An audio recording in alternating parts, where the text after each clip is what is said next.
DC নিয়োগে জটিলতা কাটছেই না, কারো বিরুদ্ধে অভিযোগ থাকলে খতিয়ে দেখার পরামর্শ। তালিকা হচ্ছে আওয়ামী আমলে বঞ্চিত কর্মকর্তাদের। এই পিরিয়ডের মধ্যে যারা বঞ্চিত হয়েছেন নানানভাবে ইত্যাদি, তাদের বিষয়গুলি কেস টু কেস বিবেচনা করে সরকারকে সুপারিশ করবে তাকে কোন জায়গায় নেওয়া যায়। অন্তর্বর্তী সরকারের দীর্ঘদিন ক্ষমতায় থাকা মানবে না জনগণ, বললেন মির্জা ফখরুল। উপদেষ্টারা নতুন দল করার কথা বলায় হতাশা প্রকাশ। একেবারেই পরিবর্তন করে দেবে, সমস্ত সংস্কার তারাই করে দেবে। তাহলে জনগণের তো দরকার নেই, পার্লামেন্টের দরকার নেই। যতদিন খুশি এই সরকার থাকবে, আমি জানি না তারা এই কথাগুলোর উপর থেকে পেরো কিভাবে পেল। আসাদুজ্জামান নূর ও মাহবুব আলীর জামিন নাকচ করে কারাগারে প্রেরণ। ময়মনসিংহ সীমান্ত থেকে ধরে শ্যামল দত্ত এবং মোজাম্মেল বাবুকে আনা হচ্ছে ঢাকায়।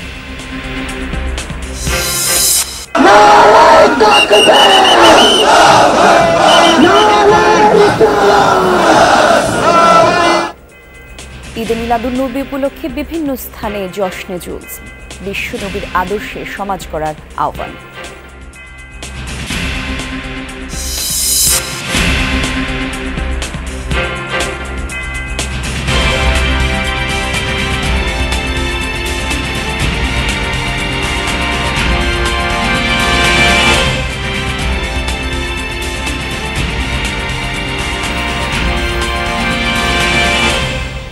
আমন্ত্রণ যমুনা নিউজে, আপনাদের সাথে আমি জান্নাতুল কুলি আছি। শুরুতেই দেখছিলেন শিরোনামগুলো।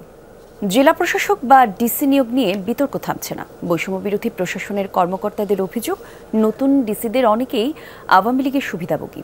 কারো কারো দক্ষতা এবং নৈতিকতার সংকট রয়েছে। জনপ্রশাসন বিশেষজ্ঞরা বলছেন, এমন অভিযোগ থাকলে খতিয়ে দেখা উচিত। এদিকে ডিসি নিয়োগের পর হট্টগোলের ঘটনায় তদন্ত রিপোর্ট যথাসময়ে দেওয়া হবে বলে জানিয়েছে কমিটি প্রধান। আলমগীর স্বপনের রিপোর্ট। ছাত্র জনতার গণ অভ্যুত্থানে পতন হয় আওয়ামী লীগ সরকারের। এর বড় আঁচ লাগে প্রশাসনেও। অন্তর্বর্তী সরকার দায়িত্ব নিয়ে প্রত্যাহার করে 25 ডিসি। এর 19 দিন পর 2 ধাপে 59 জেলায় নতুন ডিসি নিয়োগ দেয় জনপ্রশাসন মন্ত্রণালয়। তবে তালিকা দেখেই প্রতিবাদ জানায় প্রশাসনের বৈষম্য বিরোধী কর্মকর্তারা। এতে 8 ডিসির নিয়োগ বাতিল হলেও বাকি 51 জন যোগ দিয়েছেন নিজ নিজ জেলায়। শূন্য থাকা এবং প্রত্যাহার না হওয়া জেলায় নতুন ডিসি নিয়োগে গোয়েন্দা তথ্য নেওয়া হচ্ছে। বৈষম্য বিরোধী কর্মকর্তারা বলছেন, যোগ দেয়া ডিসিদের অনেকে বিগত সরকারের সুবিধাভোগী। নিয়োগ প্রক্রিয়ায় ত্রুটি জনপ্রশাসন সচিবের কাছে তুলে ধরেছেন বলেও জানিয়েছেন তারা। এখানে ব্যাপক অনিয়ম হয়েছে, এখানে বিতর্কিত লোকজনকে পদায়িত করা হয়েছে, এখানে অসৎ লোকজনকে পদায়িত করা হয়েছে, এখানে মেধাহীন লোকজনকে পদায়িত করা হয়েছে। সবচেয়ে অবাক করার বিষয়, নিজ জেলায় কোনোদিন জেলা প্রশাসক হিসেবে পদায়িত হয় না, কিন্তু এই দুটি প্রজ্ঞাপনের ভিতরে যে কোনো একজন জেলা প্রশাসককে তাকে নিজ জেলা জেলা প্রশাসকে পদায়িত করা হয়েছিল। গণহত্যার বিরুদ্ধে মামলা হচ্ছে, আরেকদিকে গণহত্যার সহযোগীদেরকে গুরুত্বপূর্ণ দায়িত্ব দিয়ে প্রতিষ্ঠিত করা হচ্ছে। ঠিক এরকম একটি সেন্টিমেন্টের জায়গা থেকে দাঁড়িয়ে আমরা কথাগুলো বলছি। ম্যাক্সিমামই হচ্ছে যে আমাদের অর্জিত স্বাধীনতা, এই অর্জিত স্বাধীনতার বিরুদ্ধে যারা অবস্থান নিয়েছিল, স্বৈরাচারের দোসর, তাদের সহযাত্রী ছিলেন তারা। তারা বলছেন, এক্ষেত্রে দ্রুত ব্যবস্থা না নিলে গণ অভ্যুত্থানের সুফল মাঠ প্রশাসনে পাওয়া যাবে না। প্রধান উপদেষ্টা মহোদয়ের নেতৃত্বে রাষ্ট্র পুনর্গঠন যে কাজ চলছে, সেই কাজের অংশ হিসেবেই মাঠ প্রশাসনে এই ধরনের পতিত স্বৈরাচারের দোষরদেরকে তারা রাখবেন না, এটা আমি বিশ্বাস করি। স্বচ্ছ প্রক্রিয়া খুঁজে বের করা, যে অ্যানোমালিসগুলো হচ্ছে, যে অনিয়মগুলো হচ্ছে, সেই অনিয়মগুলো যাতে এখনই এর ভিতরে হাত দিয়ে সেই অনিয়মগুলোকে শুধরানো এবং শুধরে যাতে রাষ্ট্র সুন্দর করে চলে।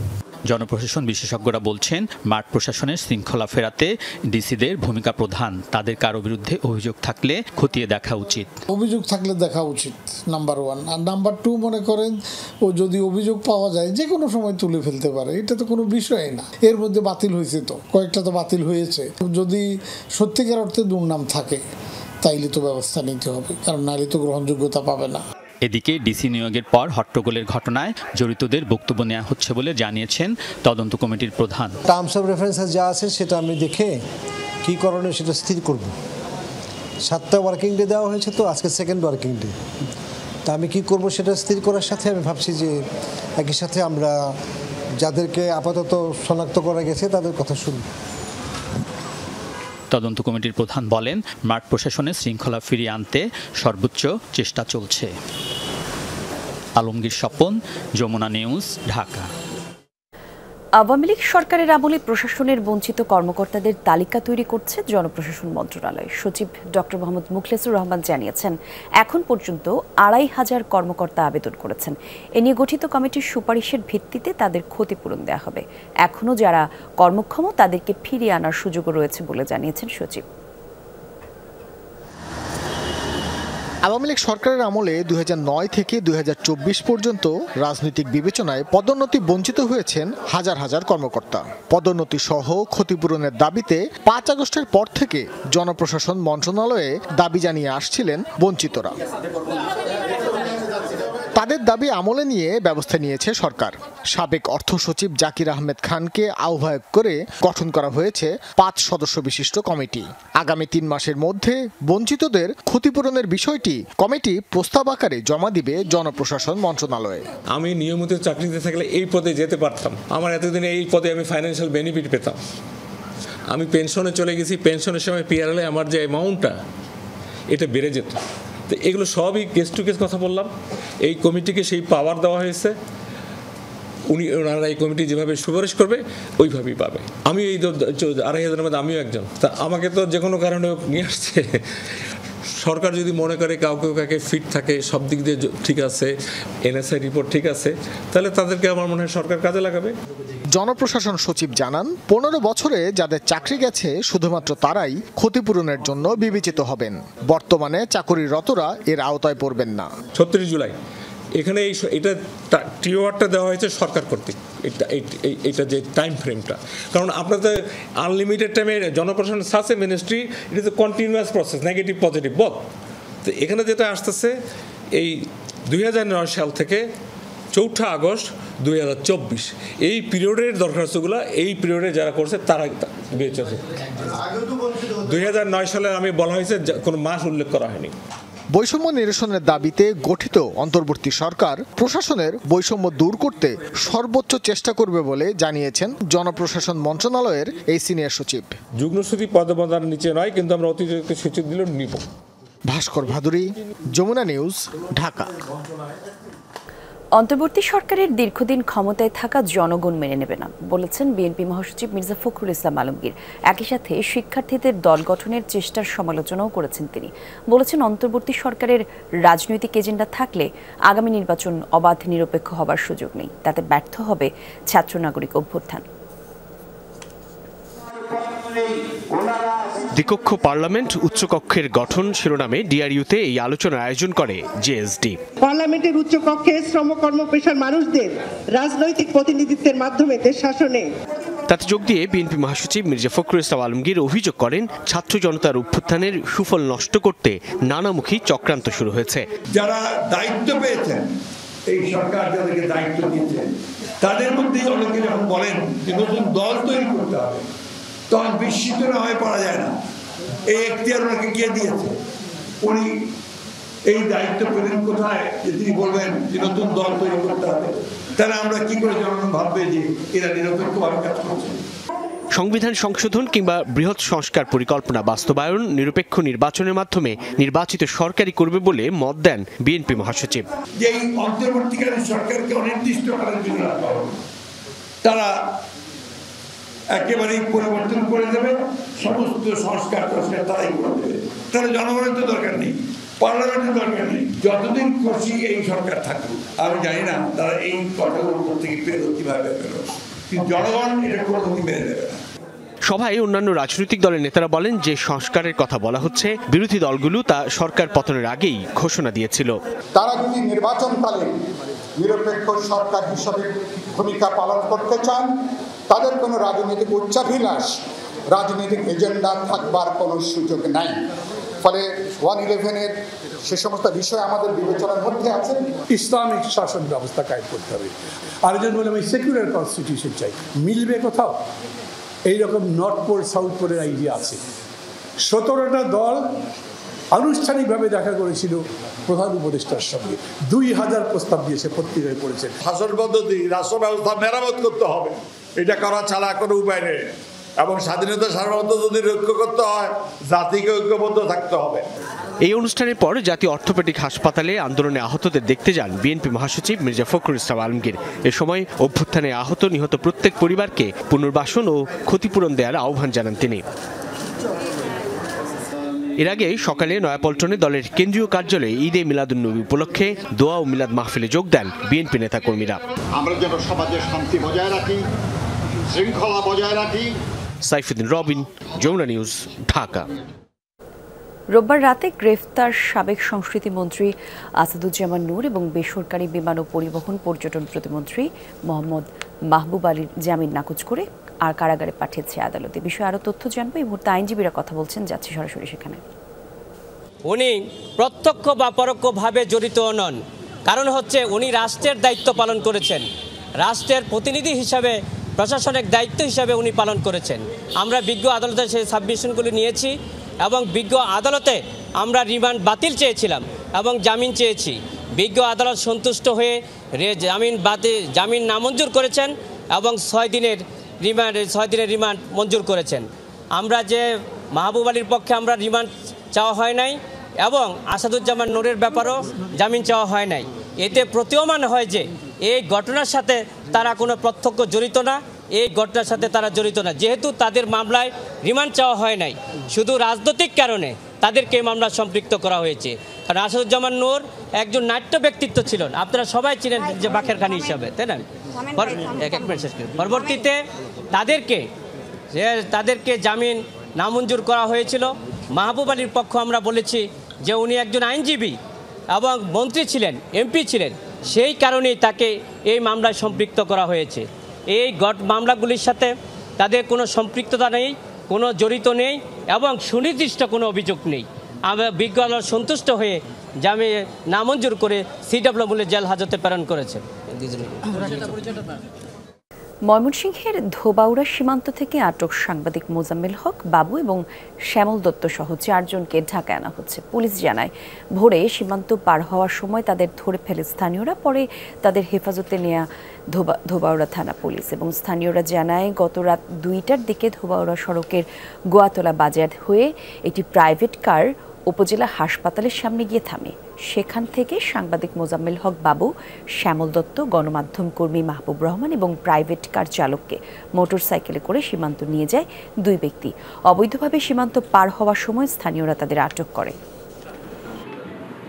ভোর 6টায় ভারতের পলায়নকালে স্থানীয় জনগণ কর্তৃক এই দুবড় সীমান্ত এলাকায় ধৃত করে থানা হস্তান্তর করছে। থানা তাদেরকে নিরাপদ হেফাজতে রাখে এবং নতুন অফিসের সাথে আলোচনা করে তাদেরকে ঢাকাতে প্রেরণ করার সিদ্ধান্ত গ্রহণ করা হয়েছে।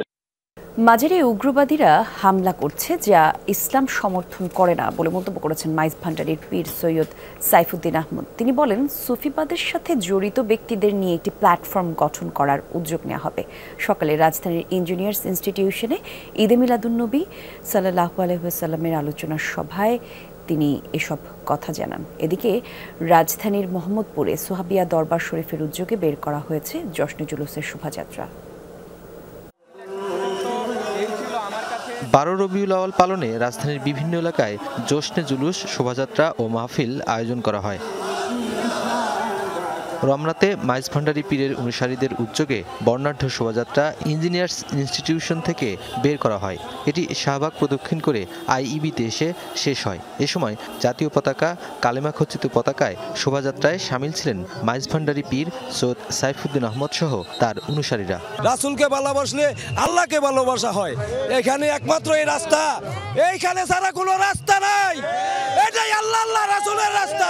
আউলিয়া কেরামের তাজিম করতে হয় কিভাবে, নবী হতে এই তাজিমগুলো করে আসছে, এই জিনিসগুলো আউলিয়া কেরামের ভিতরেই পাবেন। কোনো উগ্রবাদী মৌলবাদীর কাছে এই জিনিসগুলো আপনারা পাবেন না। ঈদে মিলাদুন্নবী সাল্লাল্লাহু আলাইহি ওয়াসাল্লাম এটি সাহাবায়ে একরামগণের সময়ও ছিল, তারা যদি হাদিস পড়ে জানতে পারবে, এবং ওয়ালিদের যুগেও ছিল। জশ্নে জুলুসের আগে আলোচনা সভা অনুষ্ঠিত হয়। সেখানে সৈয়দ সাইফুদ্দিন আহমদ নানা বিষয়ে কথা বলেন। বর্তমান যে সরকার, অন্তর্বর্তীকালীন সরকার, ওনারা ক্ষমতা নিয়েছেন, আমরা তাদের প্রতি আহ্বান রাখবো, আপনারা সর্বপ্রথম দেশের আইন শৃঙ্খলা নিয়ন্ত্রণ করেন। বিশেষ করে যে সমস্ত মাজার শরীফগুলা ধর্মীয় স্থাপনাগুলা ভাঙচুর করা হয়েছে, সেই স্থাপনাগুলোকে পুনর্নির্মাণ করে দিতে হবে। এছাড়া মোহাম্মদপুর, কমলাপুর, ধূপখোলা সহ বিভিন্ন স্থানে জশ্নে জুলুস, দোয়া মাহফিল অনুষ্ঠিত হয় ঈদে মিলাদুন্নবী ঘিরে। আল্লাহ ও রসুলের নির্দেশিত পথে চলার দোয়া করেন তারা। নুরনবী সরকার, যমুনা নিউজ, ঢাকা। ব্রাহ্মণবাড়িয়ার কসবায় ঈদে মিলাদুন্নবী উপলক্ষে আয়োজিত জশ্নে জুলুসে বাধা দেয়াকে কেন্দ্র করে দুপক্ষের সংঘর্ষে 20 জন আহত হয়েছেন। সকালে পৌর শহরের কদমতলী মোড় সহ কয়েকটি পয়েন্টে সংঘর্ষ হয়। পুলিশ জানায়, আহলে সুন্নত ওয়াল জামাতের উদ্যোগে জশ্নে জুলুসের শোভাযাত্রা বের করা হয়। শহরে প্রবেশ করলে বাধা দেয় হেফাজতে ইসলামের নেতাকর্মীরা। এক পর্যায়ে দুপক্ষের মধ্যে সংঘর্ষ বাধে। খবর পেয়ে পুলিশ এবং সেনাবাহিনী ঘটনাস্থলে গিয়ে পরিস্থিতি নিয়ন্ত্রণে আনে। সংঘর্ষে আহত 20 জনকে বিভিন্ন হাসপাতালে নেওয়া হয়। এ ঘটনায় দুপক্ষের সমর্থকদের মধ্যে উত্তেজনা চলছে। বিভিন্ন পয়েন্টে সতর্ক অবস্থানে রয়েছে আইনশৃঙ্খলা বাহিনী।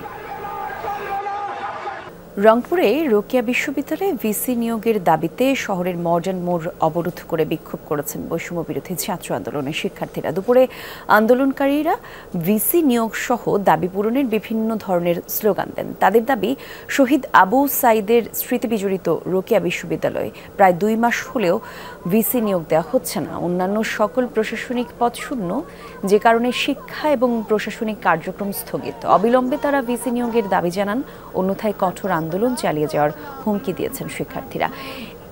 2 ঘন্টা অবরোধের কারণে সারা দেশের সাথে রংপুর অঞ্চলের 5 জেলার সড়ক যোগাযোগ বন্ধ হয়ে যায়।